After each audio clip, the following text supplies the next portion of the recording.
अस्सलामुअलैकुम बच्चों। आज हम पढ़ेंगे चैप्टर नंबर 8 का topic polarised light by the method of reflection. Reflection की मदद से लाइट को पोलराइज किया जा सकता है, ऐसा पहली दफ़ा मेलुस ने कहा था। मेलुस एक साइंसदान है और इसकी डिस्कवरी 1808 में हुई, जिसमें इसने ये डिस्कवर किया कि जब भी अनपोलराइज्ड लाइट किसी भी सरफेस से टकराती है, रिफ्लेक्शन करती है, तो इस रिफ्लेक्शन के प्रोसेस से ही लाइट पोलराइज्ड हो जाती है। पिछले आर्टिकल्स में हमने देखा था कि लाइट को पोलराइज्ड कैसे किया जा सकता है, लाइट को पोलराइज करने के कितने तरीके हैं और ज़्यादा कॉमन कौन सा है। हम आज सिर्फ रिफ्लेक्शन मेथड से पोलराइजेशन सीखेंगे। मेलुस डिस्कवरी पढ़ने के बाद हम मूव करते हैं इस डायग्राम पर, जो आपकी बुक की ही डायग्राम है, जिसे मैं एक्सप्लेन करूंगा। इसमें आपको दो मीडियम नज़र आ रहे हैं, एक एयर है और एक क्राउन ग्लास। यहाँ पर मौजूद क्राउन ग्लास का रिफ्रैक्टिव इंडेक्स 1.52, जबकि एयर का रिफ्रैक्टिव इंडेक्स आपको मालूम है 1 माना जाता है। एयर का रिफ्रैक्टिव इंडेक्स 1 है और ग्लास का 1.5। तो फिर ये भी याद रखें कि ये जो एयर का रिफ्रैक्टिव इंडेक्स का नाम N1 है और ग्लास का N2, और इसमें N2 आपने लिख लेना अगर आपकी बुक पे भी ये नहीं लिखा हुआ तो ये याद रखना कि N2 ग्रेटर है N1 से। बच्चों, पहले तो ये पता चल गया दो मीडियम्स हैं। रिफ्लेक्शन करवाने के लिए वैसे भी दो मीडियम होने चाहिए। हमारे पास इंसिडेंट अनपोलराइज्ड लाइट है, जिसे आज हमने रिफ्लेक्शन मेथड से पोलराइज करना है। पहले हम इसे इंसिडेंट करवाएंगे और ये आपको सिर्फ उसकी प्लेन दिखाई गई है, प्लेन ऑफ पोलराइजेशन, जिसमें बहुत सारी वाइब्रेशंस हैं, और ये इसीलिए अनपोलराइज्ड लाइट है क्योंकि इसमें मल्टीपल वाइब्रेशंस हैं, मल्टीपल वाइब्रेशंस। और ये नॉर्मल लाइन एंगल बनाने के लिए है, टू फॉर्म एंगल। और बेटा याद रखना कि यहाँ एंगल जो नॉर्मल लाइन के साथ बन रहा है इंसिडेंट लाइट का, उसे एंगल ऑफ इंसिडेंस बोलेंगे। इस एंगल ऑफ इंसिडेंस के तीन नाम होंगे। पहला नाम तो यही है, एंगल ऑफ इंसिडेंस। दूसरा होगा पोलराइजिंग एंगल। क्यों? क्योंकि इसी एंगल की वजह से लाइट पोलराइज होगी। और आपने मेरी ये रिकॉर्डिंग, मतलब ये लेक्चर, एक दफ़ा नहीं दो दफ़ा सुनना है, क्योंकि जो बातें मैं शुरू में बोल रहा हूँ इनका प्रूफ आखिर पे होगा, और आखिर पे सब कुछ प्रूफ होने के बाद आपको ये शुरू वाली बातें सही समझ आएंगी। तो बेहतर तरीका ये है कि आप इस लेक्चर को दो दफ़ा सुने। तो सबसे पहले तो ये एंगल ऑफ इंसिडेंस आई और थीटा पी को चेक करें कि ये बराबर क्यों है। क्योंकि बेटा जब इन्होंने लाइट फेंकी और लाइट रिफ्लेक्ट करने के बाद जब यहाँ से देखी गई, यहाँ मान लें ऑब्जर्वर है और ऑब्जर्वर कहाँ से देख रहा है, लेट्स सपोज उसके पास एक पोलराइड है। और पोलराइड क्या बताता है? पोलराइड बता सकता है कि आपकी लाइट पोलराइज्ड हो चुकी है या नहीं। ये हम पिछले आर्टिकल में सीख चुके हैं कि हम कैसे पता लगाते हैं कि लाइट पोलराइज्ड है या अनपोलराइज्ड। तो बेटा याद रखें कि अगर आपने इस पोलराइड को रोटेट किया, ये पोलराइड रोटेट करने से अगर आपको किसी भी पॉइंट पर लाइट बिल्कुल नज़र ना आई, यानी बिल्कुल अंधेरा छा गया, तो आप समझ जाएंगे कि आप जो लाइट रिसीव कर रहे थे वो लाइट पोलराइज्ड थी। क्यों? क्योंकि अगर लाइट के पास मल्टीपल प्लेन्स होती तो आपके पोलराइड को रोटेट करने से कोई ना कोई प्लेन अंदर से पास कर जाती। लेकिन अगर कोई भी लाइट पास नहीं कर रही तो इसका मतलब ये है कि आप जिस लाइट को देख रहे थे वो पोलराइज्ड हो चुकी थी, और हम इस एक्सपेरिमेंट में इस लाइट को जब इंसिडेंट करवाते हैं तो शुरू में लाइट, रिफ्लेक्टेड लाइट पोलराइज नहीं होती, फिर हम एंगल ऑफ इंसिडेंस को चेंज करते हैं, और एंगल ऑफ इंसिडेंस को जब हम चेंज करते हैं तो कोई ना कोई ऐसा एंगल हमें मिल जाता है जिस एंगल पर ये लाइट रिफ्लेक्शन के बाद पोलराइज हो जाती है, और हमें इसका सबूत कौन देता है? ये पोलराइट देता है। ये काम, ये एक्सपेरिमेंट जिस बंदे ने किया था उसका नाम था ब्रिस्टर, और उसके बारे में हम नेक्स्ट पढ़ने लगे। इस आर्टिकल का नाम है ब्रिस्टर लॉ। ब्रिस्टर लॉ से पहले मैलुस की डिस्कवरी देखेंगे। डिस्कवर मैलुस ने किया था, लेकिन मैलुस लॉ नेक्स्ट आर्टिकल है, और इसमें मौजूद एंगल की बात ब्रिस्टर ने की थी, इसलिए इस एंगल का नाम, ये जो 57 डिग्री नजर आ रहा है, इसका नाम ब्रिस्टर एंगल भी है। ब्रिस्टर एंगल, इसके दो नाम अभी तक पता चले हैं, पहला एंगल ऑफ इंसिडेंस, दूसरा ब्रिस्टर एंगल, और तीसरा ये जो थीटा पी है इसका मतलब है पोलराइजिंग एंगल। क्यों? क्योंकि यही वो एंगल है जिसको चेंज करने से आपकी ये लाइट, ये पोलराइज्ड बन गई थी।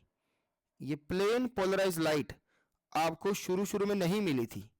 जब आपने एंगल ऑफ इंसिडेंस को छेड़ा यानी चेंज किया, तो तभी आपको यहां रिफ्लेक्टेड लाइट पोलराइज्ड मिली। इसका मतलब कि इस लाइट को पोलराइज्ड करने में इस एंगल ऑफ इंसिडेंस का काफी किरदार है। इसलिए इस एंगल ऑफ इंसिडेंस को हम ना सिर्फ एंगल ऑफ इंसिडेंस कहेंगे, बल्कि इसे पोलराइजिंग एंगल भी कहेंगे। और पोलराइजिंग एंगल के बाद, क्योंकि ये जिस बंदे ने डिस्कवर किया था कि शीशे के लिए, ग्लास के केस में ये पोलराइजिंग एंगल 57 डिग्री है, तो उस बंदे का नाम, जिसने ये डिस्कवर किया, जिसने ये प्रूव किया, उसका नाम क्योंकि ब्रिस्टर है, इसलिए इस एंगल का तीसरा नाम बनेगा ब्रिस्टर एंगल। तो यहां इस डायग्राम से आपको क्या कुछ नजर आ रहा है? लाइट आती हुई नजर आ रही है और रिफ्रैक्ट करती हुई नजर आ रही है। ये जो रिफ्रैक्टेड लाइट है ये पार्शली पोलराइज्ड हो सकती है, लेकिन कंप्लीटली पोलराइज्ड नहीं होती। पार्शली तो पोलराइज्ड हो सकती है, लेकिन आज हम इस रिफ्रैक्टेड लाइट को डिस्कस करने नहीं आए, क्योंकि हमारे आर्टिकल का नाम था polarised light by the method of reflection. तो हम रिफ्रैक्टेड लाइट को नहीं देखेंगे। हमारा सारा दारोमदार, आज सारी डिस्कशन इस रिफ्लेक्टेड लाइट पर होगी। और ये रिफ्लेक्टेड लाइट पोलराइज्ड लाइट हो सकती है अगर आप एंगल ऑफ इंसिडेंस को एक खास एंगल पर सेट कर दें। और ये वाली बात हमें बताई ब्रिस्टर ने, जिसकी वजह से इस आर्टिकल का नाम है ब्रिस्टर्स लॉ, जो कि नेक्स्ट स्टार्ट करता हूं। तो यहां पे आपको दो, पहले तो मीडियम नजर आ रहे हैं, medium number 1, medium number 2। Medium number 1 है हवा यानी एयर, और एयर का रिफ्रैक्टिव इंडेक्स है 1। और मीडियम नंबर 2 है ग्लास, जिसका रिफ्रैक्टिव इंडेक्स है 1.52। तो याद रखना कि इसमें डेंसर मीडियम कौन है? डेंसर मीडियम वो है जिसकी डेंसिटी ज्यादा है, और वो वही होता है जिसका रिफ्रैक्टिव इंडेक्स ज्यादा होता है। तो इसमें डेंसर मीडियम कौन है? ग्लास। और एक और बात इस डायग्राम से पहले ही समझ लें, क्योंकि डायग्राम को आगे मैंने बार बार इस्तेमाल करना है, और आगे ये डायग्राम छोटी लगाई हुई, यहाँ पे पूरी डायग्राम पहले समझानी है। आपको नजर आ रहा होगा कि ये I is equal to p लिखा हुआ है। इसका तो मैंने आपको समझा दिया कि I is equal to p क्यों लिखा हुआ है। ये I is equal to p इसलिए लिखा हुआ है, I is equal theta p. I से मुराद एंगल ऑफ इंसिडेंस है, थीटा पी से मुराद पोलराइजिंग एंगल है। और यहां पर थीटा पी क्यों लिखा हुआ है? बेटा ये इसलिए लिखा हुआ है क्योंकि आप ये जानते हैं कि according to laws of reflection, angle of incidence और एंगल ऑफ रिफ्लेक्शन हमेशा बराबर होते हैं। लाइट जिस एंगल से इंसिडेंट करती है, यानी जो एंगल लाइट आते हुए नॉर्मल लाइन के साथ बनाएगी, वही एंगल लाइट रिफ्लेक्ट करने के बाद नॉर्मल एंगल के साथ बनाएगी, यानी जिस एंगल से लाइट आती है उसी से टक्कर मार के वापस जाती है। या आपने छोटी क्लासेस में या 10th क्लास में आपने लॉज ऑफ रिफ्लेक्शन के नाम से पढ़ा होगा। और बाकी आपको यहाँ पे 90 डिग्री नजर आ रहा है, ये 90 क्यों है ये आपको बेटा आगे मैं डेरिवेशन में बताता हूँ। वैसे तो क्लियरली नजर आ रहा है डायग्राम में 90 ही है, लेकिन फिर भी आप ये चेक कर सकते हैं कि यहाँ पे अगर थीटा पी है तो इधर अगर थीटा आर है, ये थीटा आर का मतलब क्या है, ये एंगल ऑफ रिफ्रैक्शन है। और एंगल ऑफ रिफ्रैक्शन और एंगल ऑफ रिफ्लेक्शन में फर्क होता है, ये याद रखना कि एंगल ऑफ रिफ्लेक्शन और चीज है, एंगल ऑफ रिफ्रैक्शन और चीज है। ठीक है बच्चों। और एक और बात समझे, ये जो नॉर्मल लाइन है, इस नॉर्मल लाइन के ऊपर अगर आपको कंप्लीट एंगल दिखाया जाए तो ये बनेगा 180 डिग्री। और आप गौर करें कि ये 180 डिग्री बराबर होगा 3 एंगल्स के, जिसमें पहला एंगल थीटा पी, दूसरा 90 डिग्री और तीसरा थीटा आर होगा। अब ये 90 डिग्री कहां से आया, ये क्लियर नजर आ रहा है आपको कि जो लाइट रिफ्लेक्ट करके गई है और जो रिफ्रैक्ट करके गई है, इन दोनों के दरमियान एंगल 90 ही बन रहा है। ठीक है। और बेटा ये थीटा आर और थीटा पी अगर मैं इस तरफ रहने दूं, theta p plus theta r, तो ये 180 माइनस 90 कितना हो जाएगा, ये हो जाएगा 90 डिग्री। तो यहां से मुझे एक और फार्मूला मिल गया जो कि मैं डेरिवेशन में इस्तेमाल कर सकता हूं, theta p plus theta r is equal to 90 degree. तो इस डायग्राम में आपको मैंने सारी चीजें समझाने की कोशिश की है। इसे एक दफा फिर सुने और लेक्चर खत्म होने के बाद एक दफा दोबारा शुरू से सुने, फिर ही आपको सारी बातें समझ आ सकती हैं। नेक्स्ट चलते हैं। सबसे पहले हम पढ़ेंगे मैलुस की डिस्कवरी। मैलुस एक साइंसदान का नाम है। 1808 में इसने क्या डिस्कवर किया था कि polarised light is obtained when ordinary light is reflected. इसने कहा कि हमें पोलराइज्ड लाइट मिल सकती है अगर आप किसी भी ऑर्डिनरी यानी अनपोलराइज्ड लाइट को, ऑर्डिनरी लाइट मतलब आम बल्ब की लाइट, अनपोलराइज्ड लाइट, अगर आप अनपोलराइज्ड लाइट को रिफ्लेक्ट करवाते हैं by a plain sheet of glass, if the reflected light is viewed, अगर उस रिफ्लेक्ट होती हुई लाइट को देखा जाए एक पोलराइड के जरिए, विच इज स्लोली रोटेटेड, ये इस पोलराइड की बात कर रहा है जिसको आस्ता आस्ता बंदा अगर रोटेट करे about the line of vision, जहां से आप देख रहे हैं उस लाइन के अबाउट उसको रोटेट करे, यानी उसको उस लाइन ऑफ विजन को एक्सेस मान लें। तो इस तरह अगर इसको ऐसे रोटेट किया जाए, ऐसे रोटेट करने से आपको पता है क्या होता है, इसके पास एक्सेस अगर पैरेलल हों तो परपेंडिकुलर हो जाएंगे, परपेंडिकुलर हों तो पैरेलल हो जाएंगे।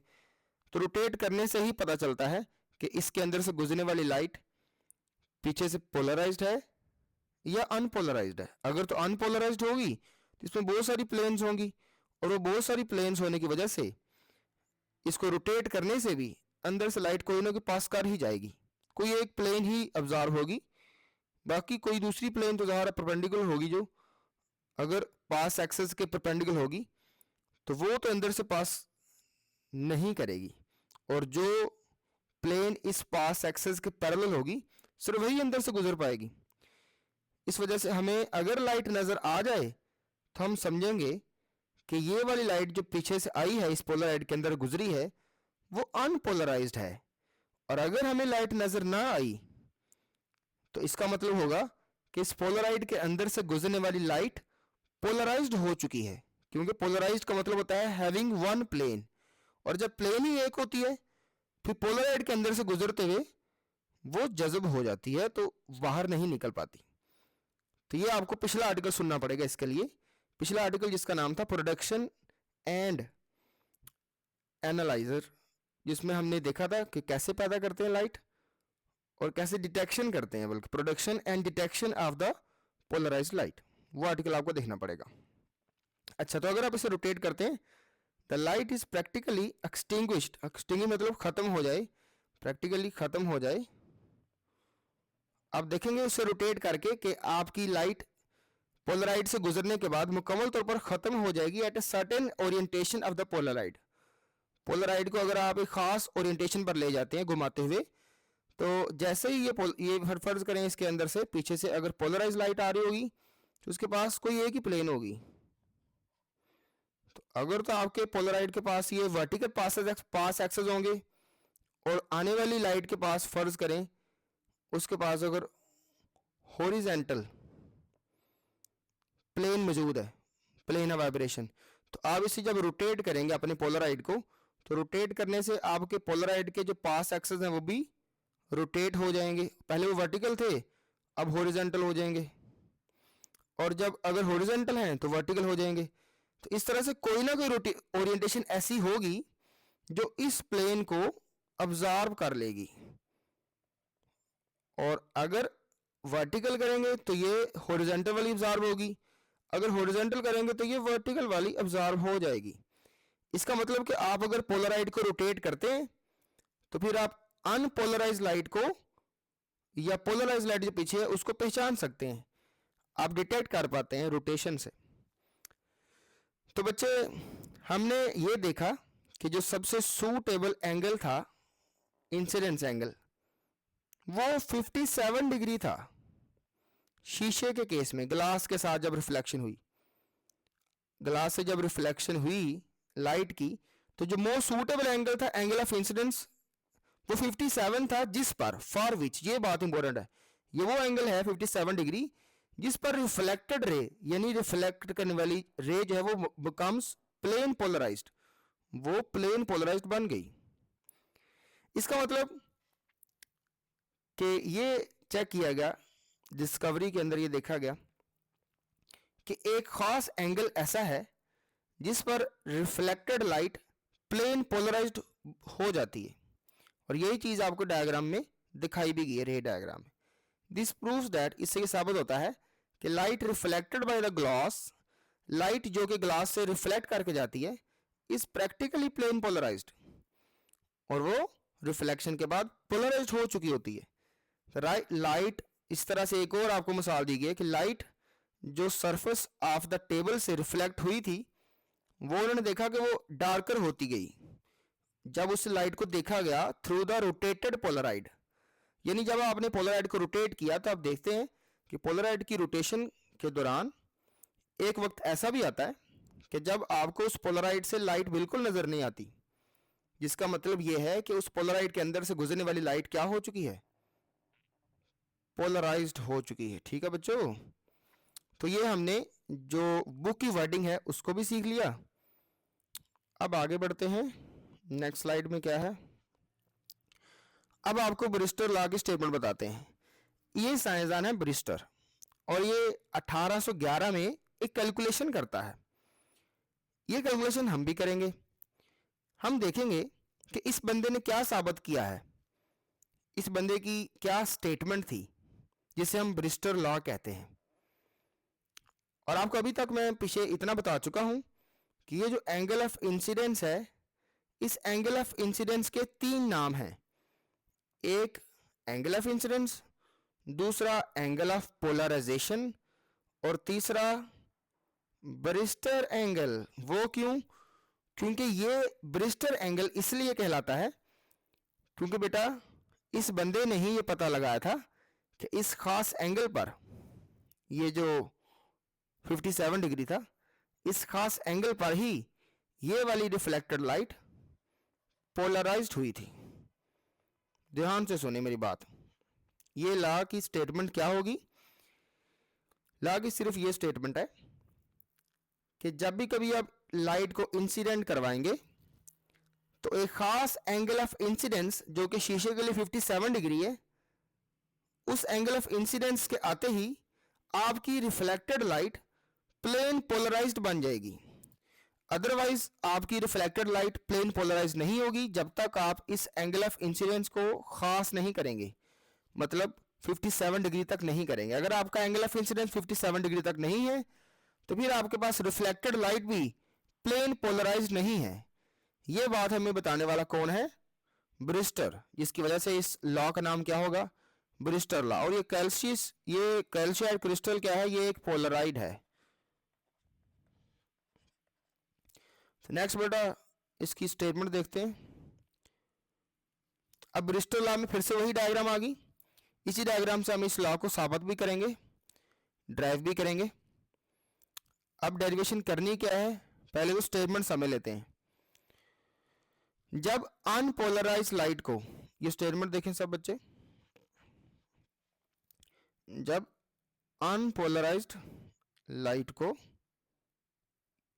यानी आम लाइट को स्ट्राइक किया जाता है बाउंड्री के साथ बिटवीन टू ट्रांसपेरेंट मीडिया, ये दोनों मीडिया की बात हो रही है, एक मीडियम 1 और एक मीडियम 2। याद रखें कि ये N2 है, ये वाला जो बुक ने N लिखा हुआ है ये N2 है, और ये ऊपर हवा का N है, N1। मीडियम 1 का रिफ्रैक्टिव इंडेक्स है N1, ठीक है। और बेटा जब भी कभी अनपोलराइज्ड लाइट को मारा जाता है इन दोनों मीडियम की बाउंड्री पर एट अ पर्टिकुलर एंगल, यानी एक खास एंगल के साथ, जिसे हम पोलराइजिंग एंगल भी कहेंगे, यानी एंगल ऑफ इंसिडेंस का एक नाम पड़ गया पोलराइजिंग एंगल, क्योंकि इसी एंगल पर लाइट पोलराइज होने वाली है। यही वो एंगल है जिसको चेंज करने से लाइट की पोलराइजेशन मिलेगी। अच्छा, तो कहते जब भी अनपोलराइज को मारा जाता है मीडियम की बाउंड्री पर, the reflected light becomes plane polarised. तो रिफ्लेक्टेड लाइट यानी ये वाली लाइट क्या बन जाती है, ये बन जाती है प्लेन पोलराइज्ड। और इसका सबूत देने के लिए तशरीफ लाए हुए हैं यहाँ पे पोलराइड साहब। ये पोलराइड क्या करते हैं, ये पोलराइड हमें बता सकते हैं कि इनके अंदर से गुजरने वाली लाइट पोलराइज्ड लाइट है या अनपोलराइज्ड है। तो एट दिस एंगल, इस एंगल पर जो रिफ्लेक्टेड रे और जो रिफ्रैक्टेड रे है, यानी ये रिफ्लेक्टेड रे और ये रिफ्रैक्टेड रे, इनके दरमियान जो एंगल बनता है वो पूरा 90 डिग्री बनता है। ये बात भी हमने साबित करनी है। ये बेटा इस लॉ की स्टेटमेंट फिर से देखें कि जब अनपोलराइज्ड लाइट दो ट्रांसपेरेंट मीडिया की बाउंड्री पर पड़ती है तो आप एक खास एंगल ऑफ इंसिडेंस पर अपनी इस रिफ्लेक्टेड लाइट को प्लेन पोलराइज्ड कर सकते हैं। और जैसे ही आपकी reflected light plane polarised light बन जाएगी, उस वक्त आपकी रिफ्लेक्टेड लाइट और रिफ्रैक्टेड लाइट के दरमियान जो एंगल होगा वो एग्जैक्टली 90 डिग्री होगा, यानी रिफ्लेक्टेड और रिफ्रैक्टेड लाइट दोनों परपेंडिकुलर्स होंगी। इस लॉ को क्या कहते हैं, ब्रिस्टर लॉ कहते हैं। और इसकी मैथमेटिकल फॉर्म में आपको क्या नजर आ रहा है, ये थीटा पी जो है, ये theta P angle of incidence भी है, और इसका दूसरा नाम बार बार बता रहा हूं, इसका तीसरा नाम क्या है, ब्रिस्टर एंगल। तो हम इसे थीटा बी भी लिख सकते हैं, ठीक है बच्चों। जो लास्ट पे हम लिखेंगे भी इसे हम थीटा बी लिख देंगे अकॉर्डिंग टू योर बुक। अब इसकी डेरिवेशन करते हैं। ये जो मैथमेटिकल फॉर्म हमने पढ़ी है, अब इसकी डेरिवेशन करने लगा हूं। डेरिवेशन करने से पहले हमें यह पता होना चाहिए कि स्नेल्स लॉ क्या है। वो क्यों, क्योंकि स्नेल्स लॉ इसमें इस्तेमाल होने लगा है।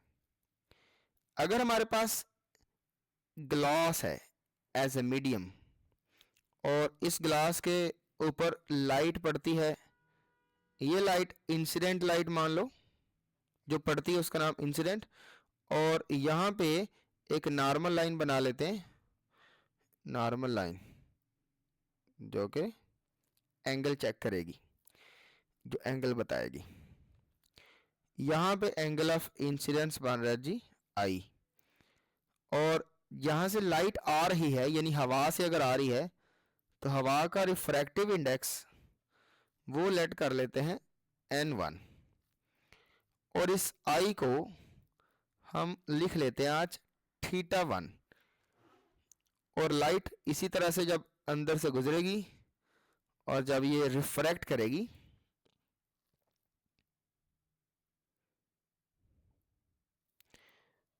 तो फिलहाल मैं आपको रिफ्रैक्शन के रूल्स नहीं पढ़ा रहा, बस मैं आपको ये बताने लगा हूँ कि स्नेल्स लॉ क्या है। तो उसके अकॉर्डिंग मैंने तो ये बेटा यहाँ पे N2 लिखना। अब दूसरा जो मीडियम है नीचे वाला, वो ग्लास मान लें आप, ये ग्लास है नीचे और ऊपर एयर है। तो बेटा N1 एयर का रिफ्रैक्टिव इंडेक्स है, N2 ग्लास का रिफ्रैक्टिव इंडेक्स है, और जो एंगल ऑफ रिफ्रैक्शन है जिसे हम R लिखते थे पहले, उसे अब हम लिखने लगे हैं आज θ2। तो θ1 किसे कह रहा हूं मैं? θ1 कह रहा हूं एंगल ऑफ इंसिडेंस को, और θ2 एंगल ऑफ रिफ्रैक्शन को, और N1 refractive index of the first medium, और N2 refractive index of the second medium. तो बेटा इस तरह अगर आप ये लेट कर लें, ये डायग्राम समझ लें, तो फिर ये रिलेशन आप पहले पढ़ चुके हैं, जिसे आपने शायद पहले इस शक्ल में याद किया हो, N1 over N2 is equal to sine θ2 over sine θ1। तो बेटा ये जो रिलेशन है ये भी स्नेल्स लॉ ही कहलाता है, असल फॉर्म यही है। तो आप इस तरह याद कर लें, N1 sin θ1 is equal to N2 sin θ2। अच्छा, पहले आप लोगों ने जो फार्मूला याद किया था 10th क्लास में, वो मेरे ख्याल में शायद इस तरह आपने किया हुआ है, मैं वो भी लिख देता हूँ। वो फार्मूला शायद आपका ये था, sine of angle of incidence over sine of angle of refraction is equal to n sine i over sine r is equal to n, यानी रिफ्रैक्टिव इंडेक्स। बेटा ये अधूरा फार्मूला है, मतलब इसमें आपको N1 और N2 नजर नहीं आ रहा। असल में होता ही है कि इसके नीचे ना 1 लिखा होता है, और वो 1 उस वक्त एयर का रिफ्रैक्टिव इंडेक्स था, रिफ्रैक्टिव इंडेक्स ऑफ एयर था, इसलिए आपको ये फार्मूला ऐसे लिखा हुआ नजर आता था 10th क्लास में। लेकिन जब आप दोनों मीडियम का रिफ्रैक्टिव इंडेक्स लिखेंगे तो फिर ही बात पूरी क्लियर होगी, क्योंकि जरूरी नहीं कि हर दफा एयर ही मीडियम हो। एयर का तो चले रिफ्रैक्टिव इंडेक्स 1 होता है, इस वजह से वो फिर नीचे 1 लिखा हुआ था, जो तुम लोगों को उस वक्त नजर नहीं आया नीचे, क्योंकि अगर ना भी लिखे तो कोई फर्क नहीं पड़ता, 2 ओवर 1 इज इक्वल टू 2।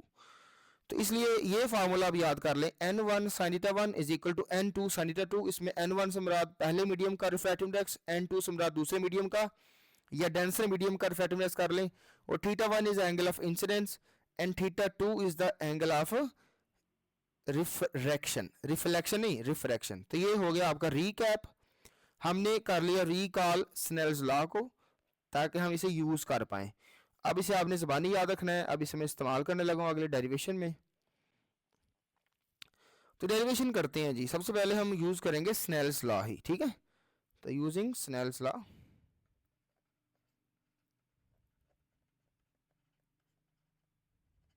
तो बच्चों अभी भी आपको बताया पीछे मैंने कि स्नेल्स लॉ क्या होता है। तो स्नेल्स लॉ का फार्मूला लिखने लगा मैं, N1 sin θ1 is equal to N2 sin θ2। ठीक हो गया।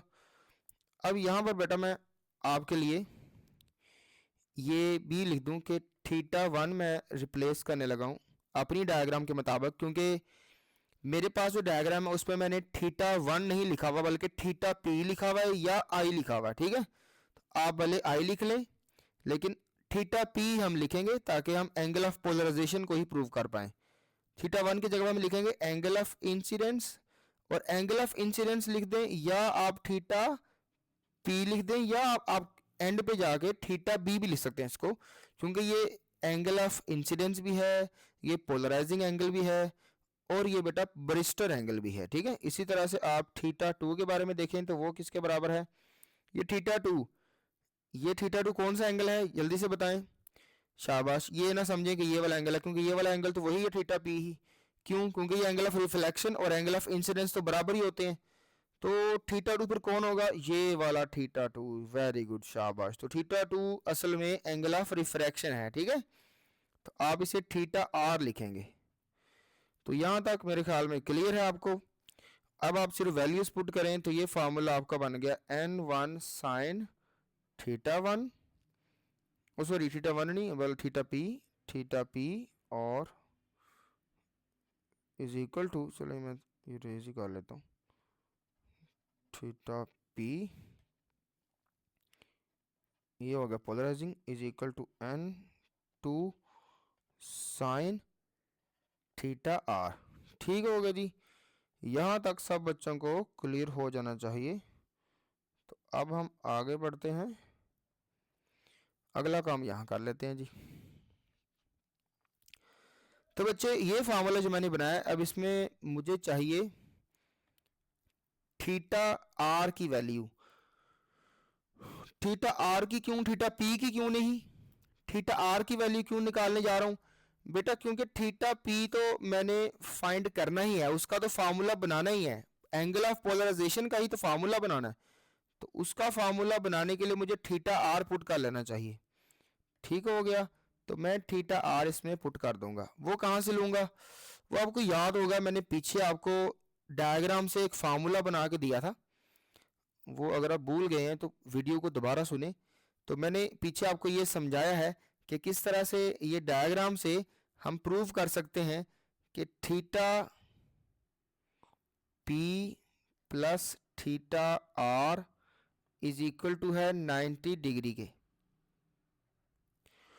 और बच्चे यहां से आप थीटा आर बाहर निकाल सकते हैं, थीटा आर आपका आ जाएगा 90 minus theta P degree, theta P. ठीक हो गया जी। अब हम आपके पास जो थीटा आर की वैल्यू आई है वो आप पुट करें जी इस इक्वेशन में। इस इक्वेशन का मैं कोई नाम रख लेता हूं, तो इस इक्वेशन का नाम रखते हैं इक्वेशन नंबर 1। ठीक हो, अब इसमें पुट करते हैं। इसमें पुट करने के लिए हम आगे चलते हैं अगली स्लाइड में। तो अगली स्लाइड में हम आ गए बेटा, यहां पर हम पुट कर देंगे उसी इक्वेशन में। इक्वेशन 1 आप पीछे देख लें, आपको पता चल जाएगा n1 था और बेटा साइन थीटा 1 था। थीटा 1 की जगह पे हमने लिख रखा था theta p is equal to n2 और साइन थीटा 2, थीटा 2 की जगह पे क्या लिख रखा था हमने, थीटा r। लेकिन थीटा r की जगह पे मैंने पुट करना है अब कुछ, वो मैं ब्रैकेट लगा के करने लगा हूं। जरा बताएं क्या करना है पुट। अभी अभी मैंने पीछे बताया है कि थीटा r आपका बराबर है, थीटा r बराबर है 90 डिग्री माइनस थीटा p के। देख लें पीछे आप, तो इसलिए पहले मैं थीटा p लिख, तो ये रेज करूंगा, तो हम यहां पुट करेंगे 90 डिग्री माइनस थीटा p। तो बेटा ये हमने इसमें वैल्यू पुट कर दी। अब इसे सॉल्व करते हैं।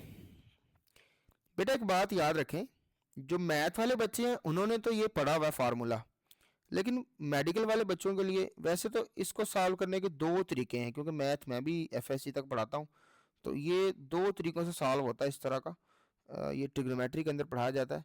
लेकिन फिलहाल आपको मैं, क्योंकि आप मेडिकल के बच्चे भी हैं ज़्यादातर, तो आपको मैं फार्मूला ही बताता हूँ। फार्मूले से सॉल्व करना आपके लिए थोड़ा ईजी रहेगा। तो इसको आप सॉल्व जब करेंगे तो आपका आंसर आएगा कॉस थीटा पी। अब सॉल्व करेंगे कैसे, आप कौन सा फार्मूला लगेगा, बेटा फार्मूला लिख देता हूं आपके लिए। ये फार्मूला है जिसको मैंने इस्तेमाल करना है, साइन अल्फा माइनस बीटा। ये फार्मूला बेटा आपने याद रखना है, साइन अल्फा माइनस बीटा। तो ये आपका 90 डिग्री अल्फा है और थीटा पी आपका बीटा है। तो इसे खोलेंगे क्या, अच्छा ये बीटा थोड़ा सा सही करके लिख दूं मैं, साइन अल्फा माइनस बीटा। तो ये बेटा आप अगर खोलें इसे तो ये बनता है sine alpha cos beta, sine alpha cos beta minus sine alpha cos beta minus cos alpha sign beta minus cos alpha sign beta. तो ये बेटा आप इसमें वैल्यूज अगर पुट करें तो साइन अल्फा की जगह पे आप क्या लिखेंगे 90 और कॉस बीटा की जगह पे क्या लिखेंगे थीटा पी, और इस तरह कॉस 90 डिग्री कॉस 90 और फिर क्या लिखेंगे आप, साइन बीटा की जब क्या लिखेंगे, थीटा पी। अच्छा, तो अब आप बताएं जी कि साइन 90 क्या होता है जी। साइन 90 बेटा 1 होता है, ये कैलकुलेटर पे आप चेक कर सकते हैं, वरना आपको ज़बानी भी आना चाहिए। तो ये cos 90 क्या होता है जी, cos 90 बेटा 0 होता है। तो यहाँ से आपको फिर जो चीज़ मिल रही है वो क्लियर है, ये सारा फैक्टर क्योंकि दूसरा 0 हो जाएगा।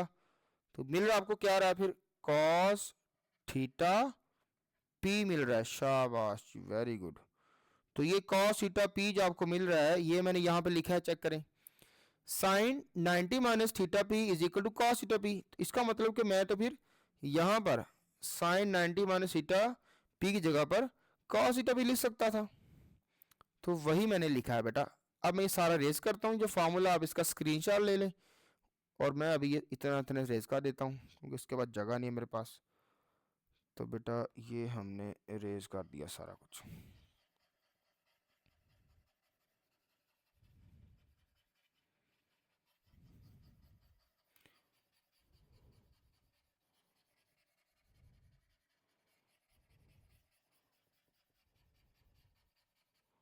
अच्छा, तो अब बेटा आपने इसमें वैल्यू पुट करनी है जी, n1 sine theta p is equal to n2। और बताएं जी यहाँ पे क्या आया था, अभी अभी हमने प्रूव किया है कि साइन 90 माइनस थीटा p की जगह पे हमने अभी लिखा है cos थीटा p। शाबाश, cos थीटा p। तो बेटा आप यहाँ से साइन और cos को अगर एक साइड पे कर लें, ये sine theta p over cos theta p is equal to n2 over n1। तो बेटा आप ये जानते हैं कि sine over cos, sine theta over cos theta ये बराबर होता है टेंजेंट थीटा के। तो फिर तो बेटा ये बराबर हो जाएगा, ये formula, tangent theta p is equal to n2 over n1। लेकिन आप ये मत भूलें कि आपने जो फर्स्ट मीडियम लिया हुआ है वो एयर है, ये चेक कर लें। आपका जो फर्स्ट मीडियम है वो एयर है, और n1 की वैल्यू यानी एयर के रिफ्रैक्टिव इंडेक्स की वैल्यू 1 होती है। तो इसका मतलब तो आप ये कह रहे हैं कि tan theta p is equal to n2। n2 से मुराद क्या है, n2 से मुराद है refractive index of second medium. तो बेटा ये फार्मूला बन गया। जब तो इसे मोर जनरलाइज करने के लिए हम ऐसे भी लिख सकते हैं कि ये टेंजेंट थीटा बी है। बी से मुराद क्या है, ब्रिस्टर एंगल। कौन सा एंगल, ब्रिस्टर एंगल। आप इसे बी स्मॉल लिख लें, बड़ा लिख लें, आपकी मर्जी है। थीटा बी चलिए बड़ा लिख देता हूं। तो ये Brewster angle is equal to, इसे अकेला एन भी लिख सकते हैं आप। वजह, क्योंकि बेटा ये तो कन्फर्म है कि आपने अगर n1 की वैल्यू 1 लिखी हुई है तो n2 लिखने का फायदा कोई नहीं। n2 बंदा तब लिखे जब n1 भी हो n2 भी हो, जब कोई और भी होता। जब कोई और रिफ्रैक्टिव इंडेक्स है नहीं तो अकेला n ही लिखा हुआ है, तो यहाँ पे n2 अजीब लगेगा आपको। तो आपको चाहिए कि आप फिर n ही लिख लें, इसे मोर जनरलाइज फॉर्म कहते हैं। ठीक है बच्चे, तो आपने ये साबित किया है कि ब्रिस्टर एंगल का टेंजेंट लेने से उस मीडियम का रिफ्रैक्टिव इंडेक्स आ जाया करेगा, उस मीडियम का रिफ्रैक्टिव इंडेक्स आ जाया करेगा जिसके अंदर से लाइट रिफ्लेक्ट हुई। यानी जहां से लाइट रिफ्लेक्ट हुई, जहां लाइट टक्कर मार के रिफ्लेक्ट हुई और प्लेन पोलराइज्ड हुई, उस मीडियम का रिफ्रैक्टिव इंडेक्स लाने के लिए आप ब्रिस्टर एंगल का टेंजेंट लेंगे। या इसका एक और मतलब निकल रहा है कि जो आपका ब्रिस्टर एंगल है या फिर जो आपका पोलराइजिंग एंगल है वो दरअसल बराबर है टेंजेंट इनवर्स ऑफ एन के। और आप ये बात साबित भी कर सकते हैं बच्चे। साबित करने के लिए जो आपने प्रैक्टिकली देखा है, जो यहाँ पे हमने लिखा भी हुआ है कि इस बंदे ने ये ऑब्जर्व किया कि जिस एंगल पर लाइट प्लेन पोलराइज्ड हुई थी वो एंगल ऑफ इंसिडेंस था 57 डिग्री। तो जब आप 57 डिग्री का टेंजेंट इनवर्स लेंगे अपने कैलकुलेटर से, तो आपको बेटा अच्छा सॉरी एन की वैल्यू पुट करनी थी यहाँ तो।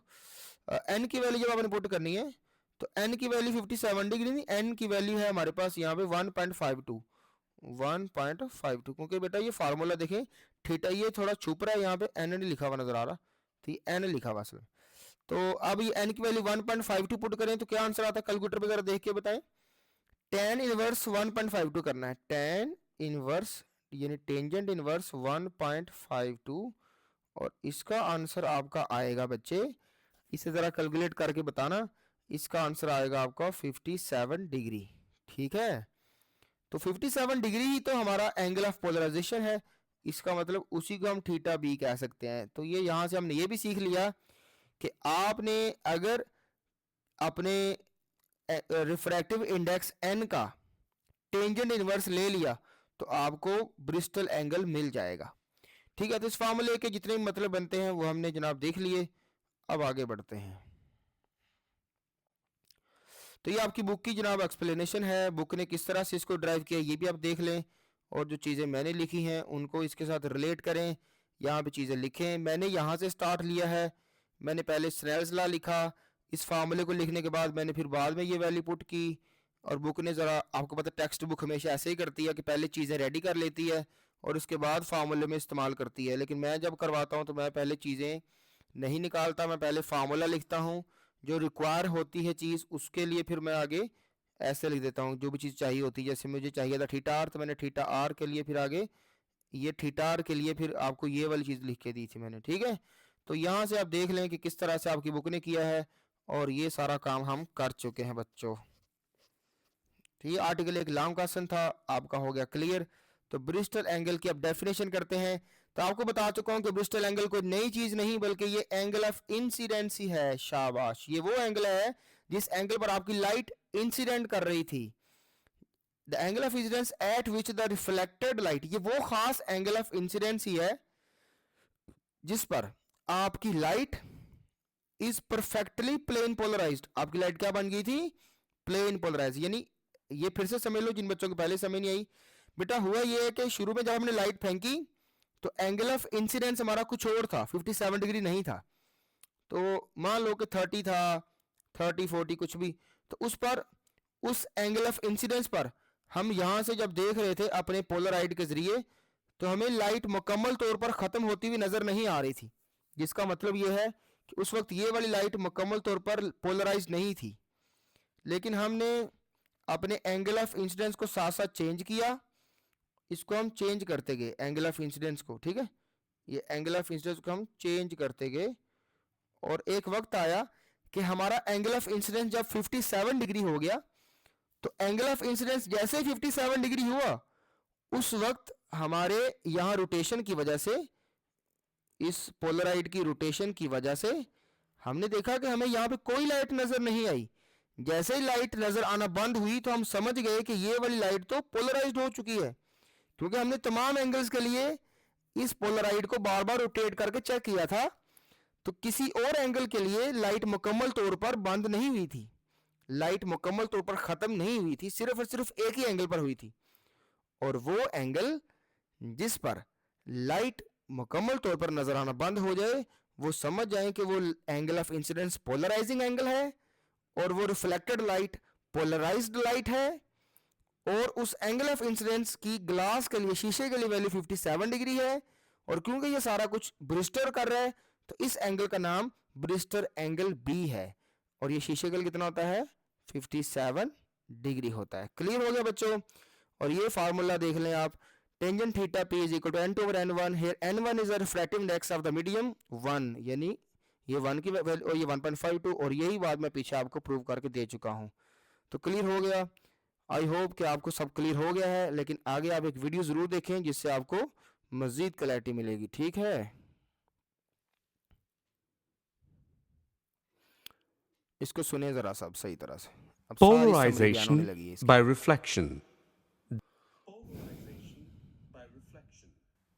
Polarization of light by reflection from the surface of glass was discovered by Malus in 1808.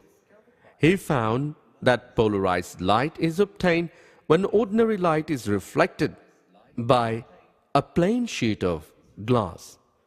Consider the light incident along the path AB on the glass surface. Light is reflected along BC. In the path of BC, place a tourmaline crystal and rotate it slowly. It will be observed that light is completely extinguished only at one particular angle of incidence. This angle of incidence is equal to 57.5 degree for a glass surface and is known as the polarizing angle.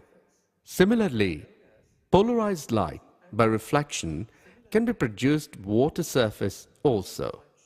The production of polarized light by glass is explained as follows. The vibrations of the incident light can be resolved into components parallel to the glass surface and perpendicular to the glass surface is reflected, whereas light due to the components perpendicular to the glass surface is transmitted. Thus, the light reflected by glass is plane polarized and can be detected by a tourmaline crystals. The polarized light has been analyzed by using another mirror by Biot.